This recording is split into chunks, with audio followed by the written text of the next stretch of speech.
Hello, dear Radio Live Stories listeners. It's a joy to be here with you for another special program. Today, I have the pleasure of sharing a beautiful and moving story. Get ready to be inspired and reflect on life and the little things that make us feel alive. Let's get started. I woke up once again in the dim morning light, the familiar sound of the alarm clock echoing through the room. I stared at the ceiling, trying to find a purpose within myself, but all I felt was a deep emptiness that seemed to grow with each passing day. Routine consumed me, and although I had a stable job and a seemingly normal life, dissatisfaction was a constant shadow hanging over me. I got up, dragged my feet to the bathroom, and as I brushed my teeth, my gaze wandered to the image reflected in the mirror. The Sonia I saw there looked like a stranger. Her hair was messy. There were dark circles under her eyes that showed that she'd had a bad night's sleep, and her face showed an expression of tiredness. What happened to me? I asked myself in a whisper. The answer, of course, was that I had let life take me without questioning it, without looking for something that would really make me happy. I went downstairs and made myself a cup of coffee. The full-bodied aroma invaded the kitchen, but I still couldn't take pleasure in the little morning ritual. While I waited for the water to boil, I took out my cell phone and sent a message to Lucia. "Can you come over today? I need to talk." Within a few minutes, her cell phone vibrated. "Of course, friend. I'll be there in an hour." Time passed slowly, as if I were in one of those slow movies that made me want to scream to get the scene to move forward. When Lucia arrived, her presence brought a momentary lightness to the atmosphere. She was like a ray of sunshine, always bringing good energy. "Hi, Sonia. What's wrong? You look worried," she said, taking a seat at the table. "Oh, Lucia, I don't know. I'm so dissatisfied with everything. Work, routine, life. I feel like I'm stuck in an endless cycle." I confessed, looking down at my coffee. "You need to change that. Do something different, I don't know. Travel, change jobs, something that makes you feel alive again," suggested Lucia with a twinkle in her eye. "I know, but it's like I'm in a labyrinth and I can't find my way out. I have no faith anymore, you know?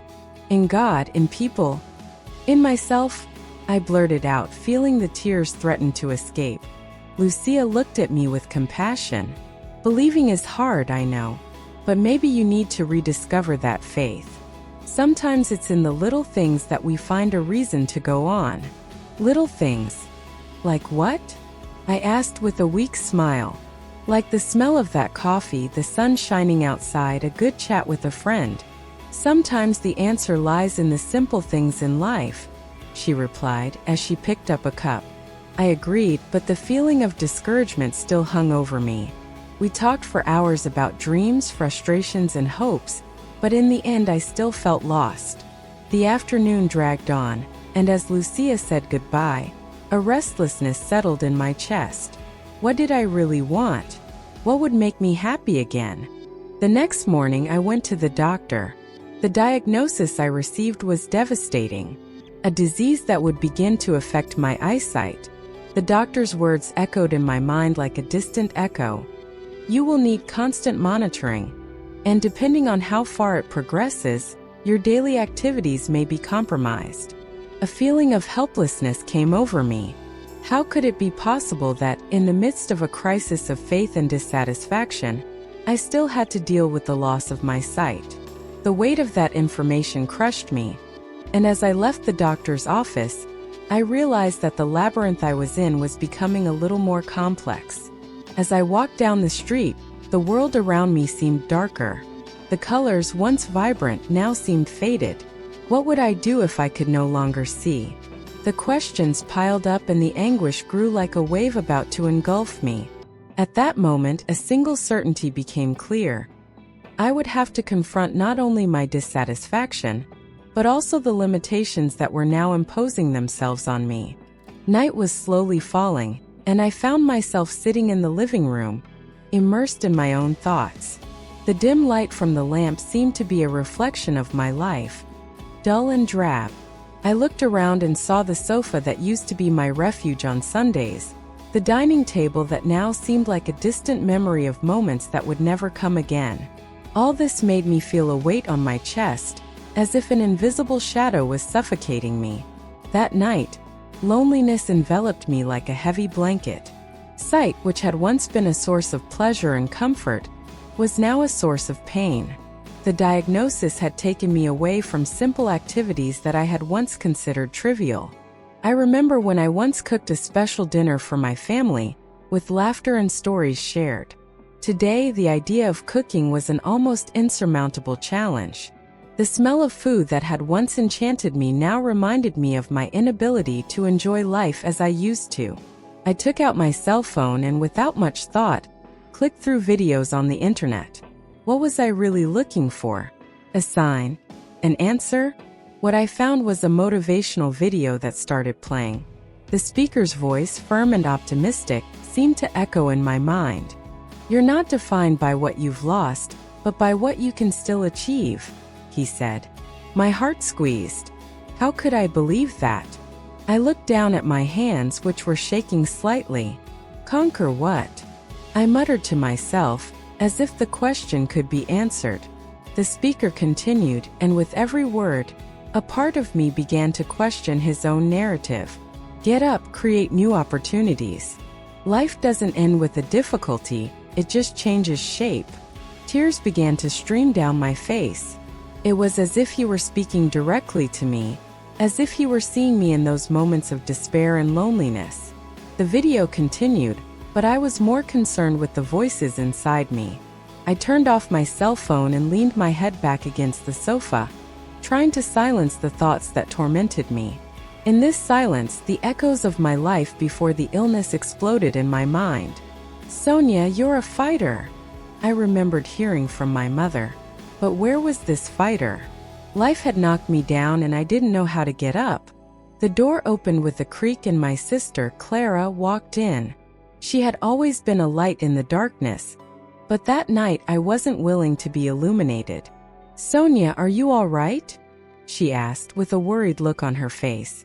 "I'm trying," I replied, trying to hide the fragility in my voice. "You need to talk about it. I'm here to listen to you." I felt a warmth in my chest.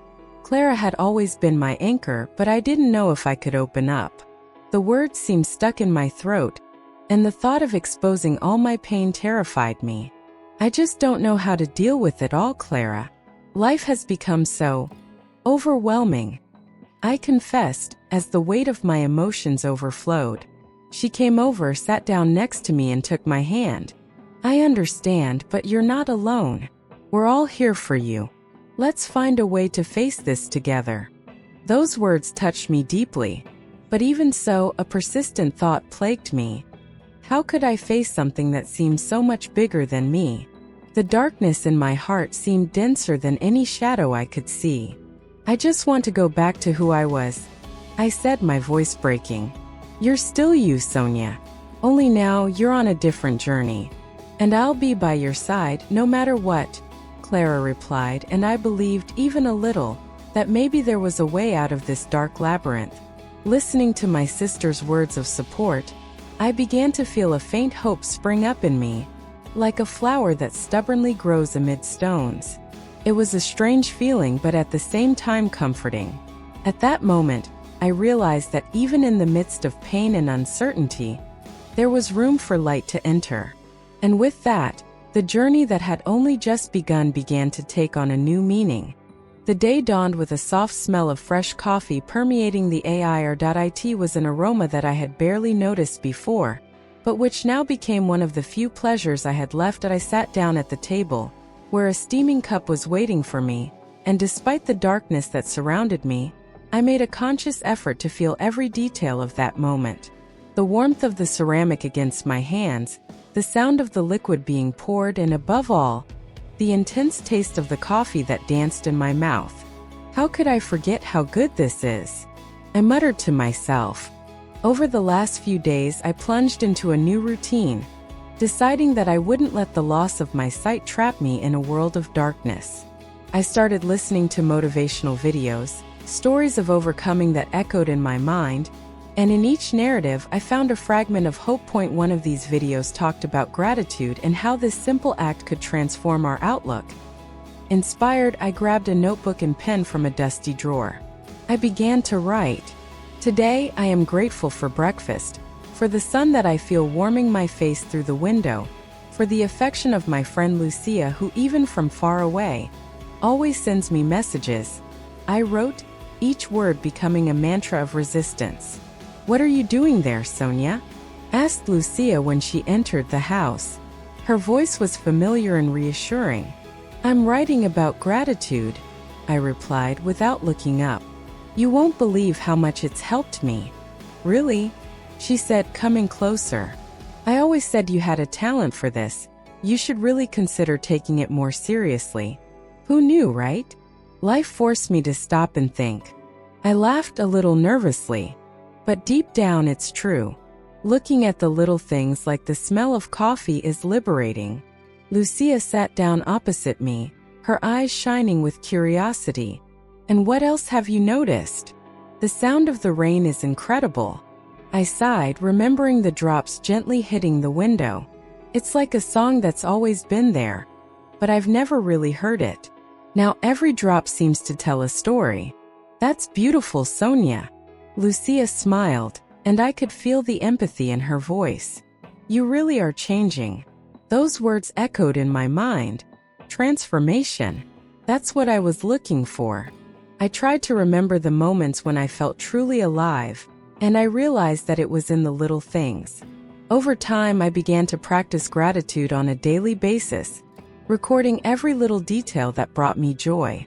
One morning, as I was getting ready for another day, I heard birdsong outside. The melody was like a hymn of hope. "They're happy," I thought, and for a moment I felt life renew itself around me. I didn't need big events to find joy. It was there in the simple things, in the nuances of everyday life. I decided that regardless of the darkness around me, I would choose to see the light. Why not allow myself to be happy, even without full vision? I asked myself as the words flowed onto the paper. And so, more and more, the transformation became a tangible reality. "You look different, Sonia," Lucia said one day as we walked down the sidewalk together. "Your energy has changed." "It's true," I replied, a spontaneous smile appearing on my face. "I feel like I'm rediscovering myself." "How nice," Lucia exclaimed, holding my hand. "I'm here to support you in everything." That simple gesture of holding my hand and knowing that I wasn't alone was significant. At that moment, I realized that the transformation wasn't just internal. I was surrounded by love and support. And so, little by little, I learned that life still had a lot to offer, even in the midst of limitations. I was becoming more and more comfortable with the new routine I had created. The silence of the house, which used to bother me, now became a space for reflection and self-discovery.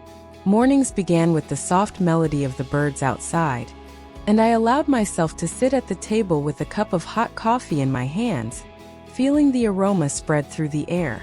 It was a simple ritual, but it brought me inexplicable peace. That particular morning, I was excited because I had an appointment with the volunteer group.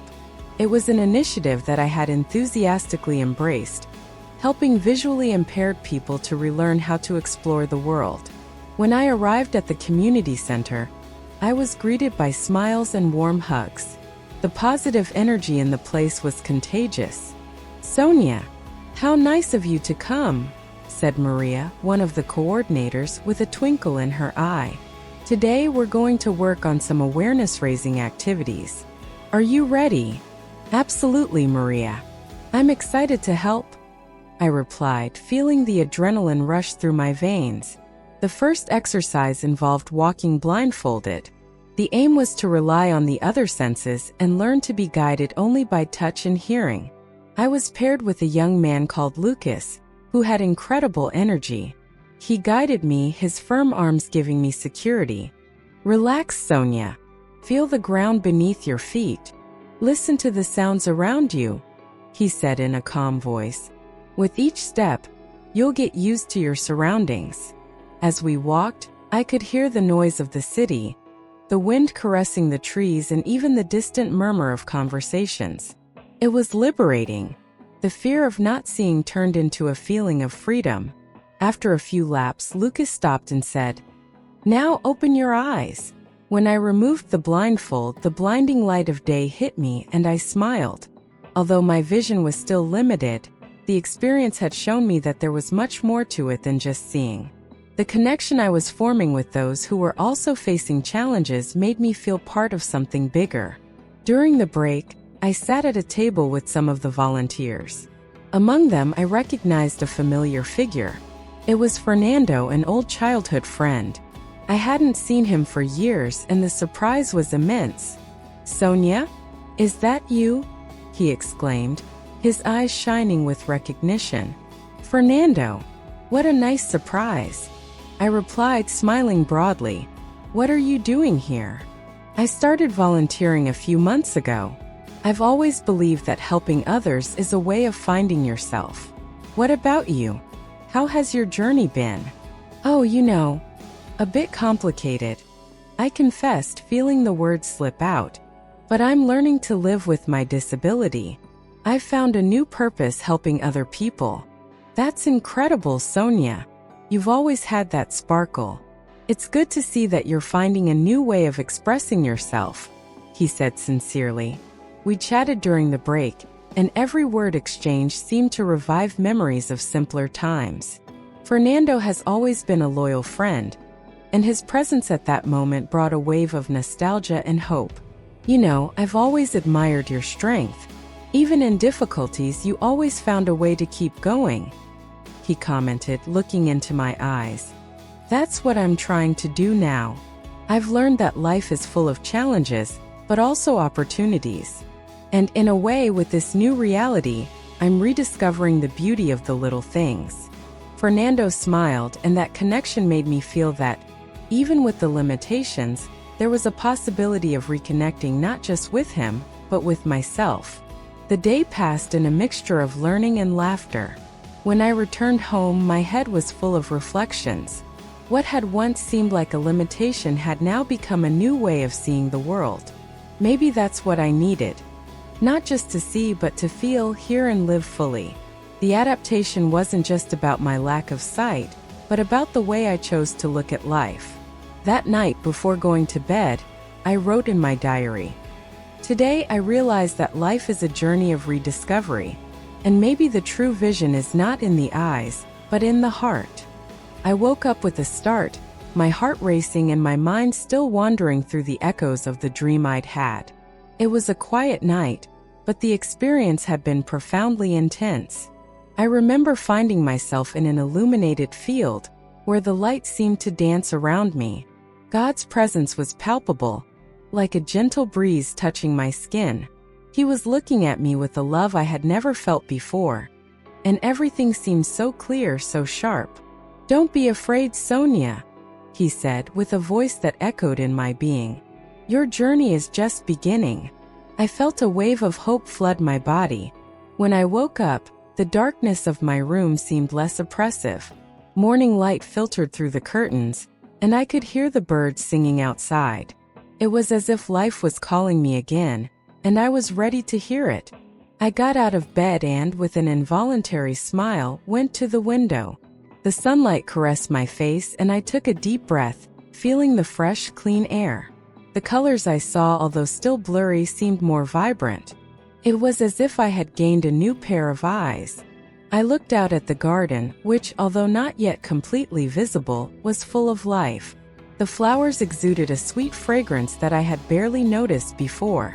I had a new understanding of what it meant to be alive. That morning, I decided to write about the dream. I took out my journal and let the words flow. Today I met God. He told me that my journey was just beginning. As I wrote, tears streamed down my face, but they weren't tears of sadness. They were tears of relief and gratitude. I was beginning to see myself in a new way, to understand that what I had lost was not the end, but a transformation. "Hi, Sonia. Are you busy?" Lucia's voice interrupted my thoughts. I heard her approaching, and a smile spread across my face. "No, Lucia. Come here." I invited her. When she entered, I noticed a light in her eyes, as if she was also going through changes. "You won't believe what happened to me tonight. Tell me everything," she said, sitting down next to me, curious. "I dreamt about God." I began, the words coming out in a whirlwind. He told me that I still have so much to discover, and that I shouldn't be afraid of the challenges I face. It felt so real. "Wow, Sonia, that's incredible. Do you feel different now?" Lucia asked, leaning forward, interested. "Yes, I feel more alive. Like I have a new perspective on everything, you know? Like things that were just shadows before now have shape and color." "How wonderful. What about your eyesight?" Lucia asked with concern. "I don't know, but I feel like something has changed. It's as if I'm beginning to see beyond what my eyes can see." Lucia smiled, her eyes shining with emotion. "You've always had this light inside you, Sonia. You just needed to find it again." The conversation flowed, and we talked about hopes, dreams, and how surprising life can be. With every word exchanged, I felt the energy around me intensify. What had once been a burden now seemed like an invitation to a new journey.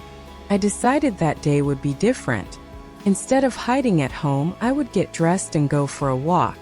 The daylight was calling me, and I needed to feel the world with all my senses. As I walked, I paid attention to the sounds around me, the rustling of leaves, the laughter of children playing, and the murmur of the wind.